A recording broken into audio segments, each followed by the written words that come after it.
Hey guys, I'm here at SIG's Premier Range Media Day with the man, the legend himself, Daniel Horner, to get the latest scoop on their latest addition to their product lineup, the CrossBolt precision rifle system. So this is incredible. You have a new cartridge to go with it and everything else. So why don't you give the folks at home a rundown of what this rifle really brings to market, brings to bear. So this is a very featured packed little less than 6.5 pound rifle. At the heart of it is a one-piece receiver here. Everything attaches to this one piece of metal. And essentially what that allows us to do is make the gun pretty much as accurate as the barrel is. There's very, very little points in here that could have any deviation or any type of movement in it. So we've got a match grade cut rifle barrel fit into this receiver. It's got a headspace nut from the factory, so you'll be able to change these barrels at the user level with a wrench or two in a matter of minutes. 60-degree bolt throw here, which a lot of people look at and they're like, oh, well, it's only 30 degrees less than a normal 90-degree bolt. But what it really does is it allows you to not hit your thumb every time you go to extract a cartridge out of the chamber on the scope, which is great. Because we started shooting scopes a really long time ago, but we never changed the guns to actually enable that. So the scope is mounted to the rail here. We offer this in a 0-minute, a 20-minute, and a full-length rail, so you're able to put on any type of enabler that you want in front of the scope, like night vision or thermal, anything like that. We also have the ability to direct mount scope rings to this receiver, which is great because if you've been shooting bolt guns very long, you've had an action screw come loose or a scope-based screw come loose. I've had both of those things happen. So anytime you can eliminate anything like that, it's great. Match grade adjustable 2.5 to 4.5 pound two-stage trigger here. Ambidextrous Safety, right side folder here, so it captures the bolt while you're carrying it if you're hunting. Prevents you from hitting anything and pulling the cartridge out of battery. Sure. Toolless adjustable cheek piece here, so one-handed adjustment for pretty much all this. It's a spring-loaded cheek piece. Nice. All I'll do is hit this screw right here, and I can adjust the length of pull.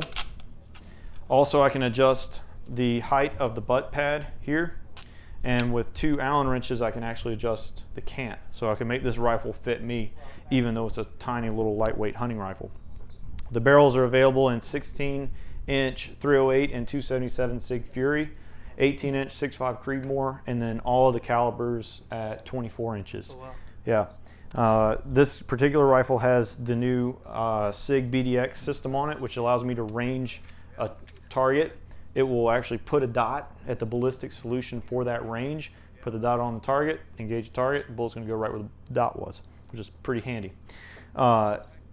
Again, this rifle is capable of shooting that 277 Sig Fury that we had talked about. So with the 277 Sig Fury now, operating pressure is 80,000 PSI. So, you know, to put that in something that everybody kind of can wrap their brain around, a 9mm operating pressure is 30,000 PSI. A standard rifle pressure is 55,000 PSI. We're at 80,000 PSI. So to me, this is kind of going from black powder to smokeless powder. We're going from standard case technology to the hybrid case technology. This is a giant leap forward. This is going to change the way everybody thinks about rifle cartridges and what they're capable of. So we're able to get a 140 grain projectile moving at over 3,000 feet a second out of a 16-inch 6-pound or 6.25 pound rifle. So it's never been done before. What's the thread pitch on the barrel?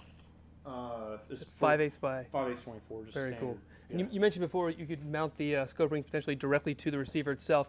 Is it dovetailed in with then some hex screws that go vertically into the receiver, or? So basically, it will be a screw that screws the rings straight to the receiver. So there's no points of failure. So Very yeah, cool. pretty cool, man. I like the lightweight cuts on the receiver itself. So it uses the originally 416 style grip you guys incorporated, but a more vertical one for precision rifle. It's badass. So you can put whatever you want on there. If you got, very nice. Yeah. So was the stock inspired by the MCX? Has a very similar skeletonized appearance, but obviously it's a precision weapon stock as opposed to. Yeah, I mean it was basically this whole gun. It was really cool the way it was designed. It was all built with the with the end result in mind. Like, Sure. it wasn't like, hey, we've got an MCX buttstock, let's slap that on there. It was more like, what does it need to be able to do? This is what it needs to be able to do. Sure. Okay, we've got these features that already do that. You know, we can plug and play what makes sense, but we're not going to sacrifice the capabilities of the rifle just because we'd already built something Sure. that did that. So everything here, it might look similar because it does same requirements on MCX, Sure. right? Like we want lightweight and just adjustability. But everything on this gun was basically built for it. Yeah, because I mean, the stock hinge looks very reminiscent of like an old school Galil, but a more simplified. Yeah. Very nice. Yeah. So any official word on pricing and availability? Middle of the year, these should be shipping, and MSRP is $16.99 last I Not bad heard. at all. So quite a bit of rifle for that price point. I would say. Well, very cool. Thank you, Daniel. I appreciate it. Thank you. Stay tuned, guys, and of course, don't forget to like, comment, and subscribe for the latest from Burst Review, and of course, the latest from SHOT Show 2020, and all of the coverage of SIG's premier media day at the range. Thanks, guys.